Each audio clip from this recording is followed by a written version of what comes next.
ఓం శ్రీ గురుభ్యో నమ. ఓం శ్రీ మాత్రే నమ. ఏప్రిల్ నెలలో ద్వాదశ రాశుల వాళ్ళకి ఏ విధంగా ఉన్నాయో ఒకసారి తెలుసుకుందాం. తెలుసుకునే ముందు గ్రహగమనగతులు ఏ విధంగా ఉన్నాయో ఒకసారి తెలుసుకుందాం. ప్రధానంగా గురు మిథున రాశిలోను, రాహు కుంభరాశిలోను, కేతు సింహరాశిలోను, శుక్రుడు మేషరాశిలోను, రవి మీన మేషరాశిలో సంచారం చేయటం, శని కుజుడు బుధుడు మీనరాశిలో సంచారం చేస్తారు. ఇవన్నీ కూడా గోచారరీత్యా చెప్పబడే ఫలితాలు అంటారు. గోచారరీత్యా చెప్పబడే ఫలితాలు ఏ విధంగా ఉన్నాయో ఒక్కసారి మనం తెలుసుకుందాం. ఈ మాసంలో ఆర్థిక స్థితిగతులు, వృత్తి వ్యాపార ఉద్యోగాలు, ఆరోగ్యము, విద్య, అలానే ప్రధానంగా విదేశాలకు వెళ్ళటం, ఇలాంటివన్నీ కూడా ఏ విధంగా ఉన్నాయో ఒక్కసారి తెలుసుకుందాం. మకర రాశి వారికి ఏప్రిల్ నెలలో ప్రధానంగా మకర రాశి వారికి మకరం, కుంభం, మీనం తృతీయ స్థానంలో కుజుడు యొక్క ఫలితం వల్ల రియల్ ఎస్టేట్ విషయంలో కానీ, కన్స్ట్రక్షన్ సంబంధించిన విషయాల్లో కానీ, మెడికల్ ల్యాబొరేటరీస్ వాళ్ళకు కానీ, డాక్టర్స్ కానీ వీళ్ళందరికీ కూడా అధిక ఆదాయం బాగా పెరిగే అవకాశం ఎక్కువ ఉంటుంది. అంటే ఆర్థిక పరంగా అనుకూలంగా ఉంటుంది. తృతీయంలో రవి యొక్క ఫలితం వల్ల కూడా ఉద్యోగ ప్రయత్నాలు సఫలీకృతమయ్యే అవకాశాలు ఎక్కువ ఉంటాయి. ఉద్యోగపరంగా ఎలాంటి ఇబ్బందులను, భూమి నిర్మాణానికి సంబంధించిన విషయాల్లో కూడా నిర్ణయం అనేది మీకు అనుకూలంగా ఉండటం, పోటీ పరీక్షలకు సిద్ధమవుతున్న విద్యార్థులు ఈ సమయం చాలా శుభప్రదంగా ఉంటుంది. మనం ఎంత కృషి చేస్తే అంత మంచి జరిగే అవకాశాలు ఎక్కువ ఉంటాయి. అలానే విదేశాలకు సంబంధించిన వృత్తిపరంగా కానీ, వ్యాపార పరంగా కానీ వెళ్ళే అవకాశాలు బాగా కలిసి వస్తుంటాయి. అలానే అడ్డంకులు తొలగిపోయే అవకాశాలు ఉంటాయి. ఉద్యోగులకు కూడా శుభప్రదంగా ఉంటుంది. కొన్ని ప్రత్యేకమైన విజయాలు సాధించడం ఒకటి, వివాహం కానీ పురుషులకు వివాహాలు జరిగే అవకాశాలు ఎక్కువ ఉంటాయి. చక్కటి వివాహ సంబంధాలు ఏర్పరచుకుంటారు. ధనాదాయం అనేది మధ్య రకంగా మాత్రమే ఉంటుంది. ఆర్థిక పరంగా స్థితిగతులు అయితే మధ్య రకంగా ఉంటుంది. కొన్ని లావాదేవీల విషయంలో ఆశించినంత లాభాలు ఉండవు. అలానే ఇంజనీరింగ్ విద్యార్థులు ఉద్యోగ నియామకాలలో తగిన ప్రోత్సాహం లభించడం ఒకటి, అలానే దైనందిన కార్యక్రమాల్లో ముందుకు వెళ్ళే అవకాశం, ఆధ్యాత్మిక పరంగా క్షేత్ర దర్శనాలు చేసుకునే అవకాశాలు ఎక్కువ ఉంటుంది. ప్రయాణాల వల్ల లాభం కలుగే అవకాశం ఉంటుంది. అలానే సమర్థత బాగా పెరగటం ఒకటి, అన్ని రకాలుగా ఉద్యోగం కానీ, వ్యాపార పరంగా కానీ, అలానే మెడికల్ పరంగా కానీ, రియల్ ఎస్టేట్ పరంగా కూడా అనుకూలంగా ఉంటుంది. విదేశాలకు వెళ్ళే అవకాశాలు బాగా ఎక్కువ ఉంటాయి. అలానే భార్యాభర్తల మధ్యలో చికాకు కలగటం ఒకటి, అలానే డబ్బులు వస్తున్నాయి కదా అని ఖర్చు పెడితే కూడా చాలా ఇబ్బందులు కలిగే అవకాశాలు ఎక్కువ ఉంటాయి.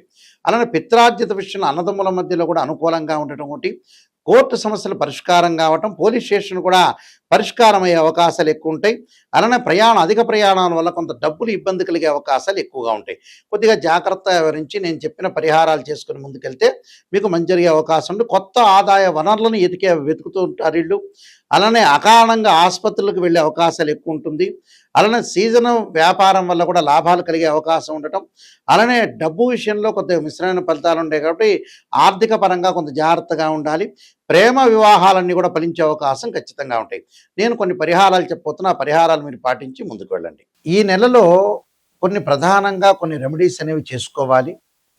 ఆ రెమెడీస్లో ఏ గ్రహాలైతే మనకు బాగలేదో ఆ గ్రహాలని మనం ప్రసన్నం చేసుకోవడం చాలా ప్రధానమైన విషయం. ఇవన్నీ కూడా నిజం చెప్పాలంటే ఏం భయభ్రాంతులు చెందాల్సిన పని లేదు. మీరు ప్రశాంతంగా ఉండండి. రాశి ఫలం చూసిన వాళ్ళందరూ కూడా ప్రశాంతంగా ఉండి ఎక్కడైతే నెగిటివ్ ఉంటుందో దాన్ని మీరు పాజిటివ్ చేసుకొని ముందుకు వెళ్ళండి. అయితే ఇక్కడ నెగిటివ్ని పాజిటివ్ చేసుకోవటమే చాలా ఇంపార్టెంట్. ఎందుకంటే భయభ్రాంతులు చెందాల్సిన పని లేదు. ఎందుకంటే నిజం అనేది మీరు తెలుసుకోవాలి. నిజం తెలుసుకోలేకపోతే అబద్ధం అనేది చాలా మంచిది కాదు. అంటే లైఫ్ అనేది ఎప్పుడు కూడా అసత్య ధోరణిలో ఉండవు. సత్యంలోనే తెలుసుకోవాలి. సత్యంలోనే మనం ఏదైతే నిజాన్ని తెలుసుకున్నామో ఆ నిజంలో మనకి చెడు ఫలితాలు రావటానికి, చెడు ఫలితాలు ఈ నెలలో వస్తాయని మనం తెలుసుకున్న తర్వాత దాన్ని ఎలా మనం అధిగమించాలి, ఎలా అవరోధించాలి, ఎలా ఓవర్కమ్ చేయాలి అని తెలుసుకొని ముందుకు వెళ్తే నెగిటివ్ని మనం పాజిటివ్ చేసుకున్నట్టే. అంటే స్త్రీయ లోపం పెరుగుట పెద్ద విద్య, లోపం ఎరిగిన వాడే పూర్ణుడవుతాడట. మనలో లోపాలని మనం చక్కగా సవరణ చేసుకున్నాం అనుకోండి, మనం ముందుకు వెళ్ళినట్టే మనం. అయితే ఇక్కడ ప్రధానంగా కొన్ని సమస్యలు ఉంటాయి ప్రతి వాళ్ళకు కూడా. ఆర్థిక పరంగా ఉండే సమస్యలు ఉంటాయి. ఆర్థిక పరంగా ఉండే సమస్యల్లో ఇక్కడ గురువు కారణం అవుతాడు. అంటే గురువు 80% ఉంటే శుక్రుడు 20% ఉంటాడు. ఆ గురువు యొక్క దోషం పోవడానికి తప్పకుండా దత్తాత్రేయ స్వామి యొక్క కవచాన్ని కానీ, దత్త కవచాన్ని కానీ, అలానే మనం ప్రధానంగా యక్షాయ కుబేరాయ వైశ్రవణాయ ధనధాన్యాధిపతి ధనం ధాన్యం సమృద్ధిమే దేహిమే దాపైస్వ అనే మంత్రాన్ని, గోవుని సేవ చేయటం ఒకటి, విద్యార్థులకు పుస్తక దానం చేయటం వల్ల ఈ గురువు యొక్క దోషం పోతుంది. అలానే శుక్రుడి యొక్క దోషం పోవాలంటే అమ్మవారి యొక్క ఆరాధన చేయాలి, లలితా సహస్రనామ పారాయణం చేయాలి, వారాహ స్తుతి చేయటం ఒకటి, లక్ష్మీ గణపతి యొక్క స్తోత్ర పారాయణం చేయటం చాలా మంచిది. అంటే వివాహం కానీ స్త్రీ పురుషులకి తప్పకుండా, అమ్మాయిలకి ఏమో వరపాశుపతాస్త్ర రుద్రాభిషేకం, అఘోర గౌరీ పాశుపతాస్త్ర రుద్రాభిషేకం, అబ్బాయిలకు వచ్చేటప్పుడు కన్యా పాశుపతాస్త్ర రుద్రాభిషేకం చేసుకోవడం చాలా మంచిది. శుక్రుడు సంబంధించిన హోమం చేసుకుంటే చాలా మంచిది. అలానే విద్యార్థులు వచ్చేటప్పుడు దక్షిణామూర్తి స్తోత్ర పాలనం చేయటం ఒకటి, దేవానాంచ ఋషీనాంచ గురుకాంచన సన్నిపం బుద్ధిమతం త్రిలోకేశం తమ్ నమామి బృహస్పతి అనే మంత్రాన్ని తప్పకుండా చదువుకోవాలి. అలానే అంగారకుడు మనకు బాగలేక రియల్ ఎస్టేట్ రంగం కానీ, వాహన ప్రమాదాలు కానీ, ఆరోగ్యపరంగా ఇబ్బందులు కలుగుతున్న వ్యక్తులు రాహుకాలంలో దీపం పెట్టడమే కాకుండా నవనాగా మండల పూజ, నవనాగా మండల స్తోత్రాన్ని పఠించడం చాలా మంచిది. అలానే అంగారకాయుధ్మే శక్తి అస్తాయుధీమే తన్నో భౌము ప్రచోదయాత్ అనే మంత్రాన్ని చదువుకోవటం ఒకటి, అంగారకుడి యొక్క ఆరాధన చేయటం చాలా మంచిది. అలానే ఉద్యోగపరంగా ఇబ్బందులు కలుగుతున్న వ్యక్తులు తప్పకుండా రవి యొక్క ఆరాధన చేయాలి. రవి యొక్క ఆరాధన చేసేటప్పుడు ప్రధానంగా ఆదిత్యాయుధ్నే సహస్రమూర్తాయుధీమే తన్నో సూర్య ప్రచోదయాత్ అనే మంత్రాన్ని, రవి సంబంధించిన ఆదిత్యుడి యొక్క స్తోత్ర పాలనం చేయటం మంచిది. అలానే కుజుడు బాగలేని వ్యక్తులు కూడా సుబ్రహ్మణ్య స్వామి యొక్క అష్టకం కూడా చాలా మంచిది.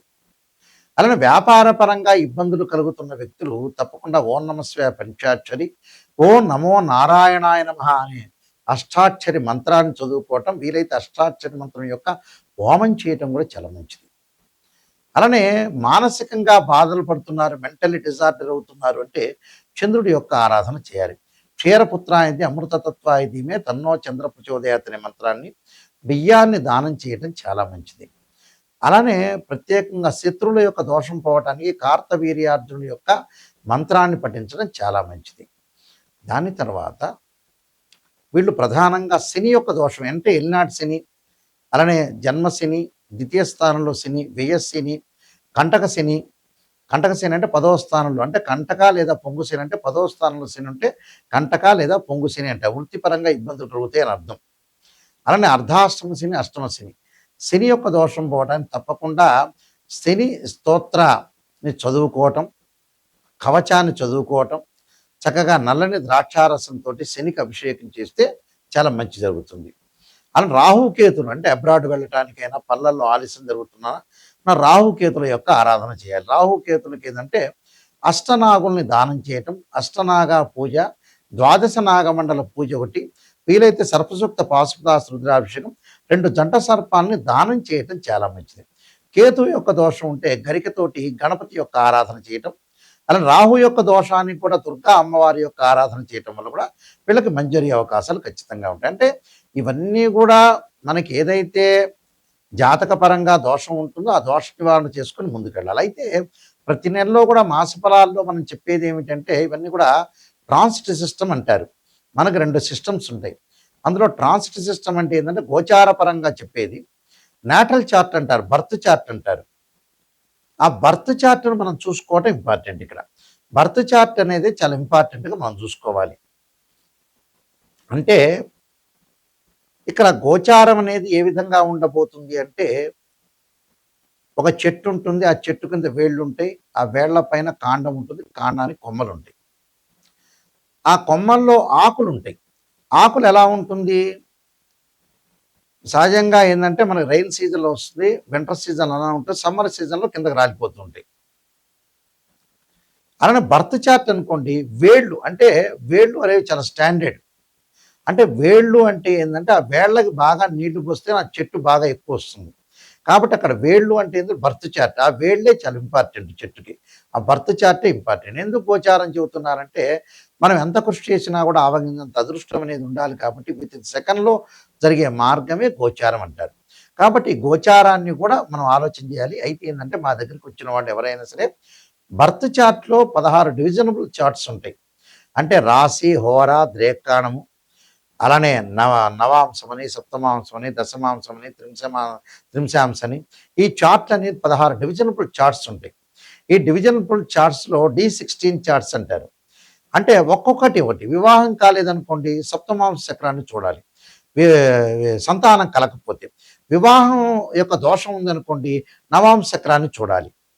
అంటే వివాహానికి నవాంశము, సంతానానికి సప్తమాంశము, వృత్తిపరంగా ఉండేదానికి దశమాంశం. దీంతో పాటు యాడ్ చేయాల్సిన రాశిచక్రం, భావచక్రం.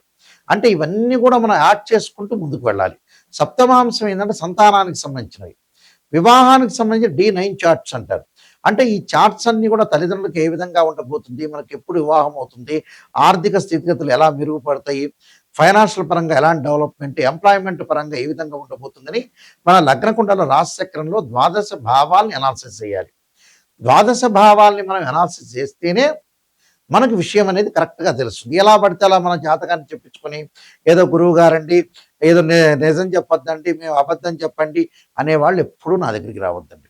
నిజాన్ని తెలుసుకుని బాగుపడే వాళ్ళు మాత్రమే నాయకంటి మల్లికార్జున శర్మ గారి దగ్గరికి రావాలి.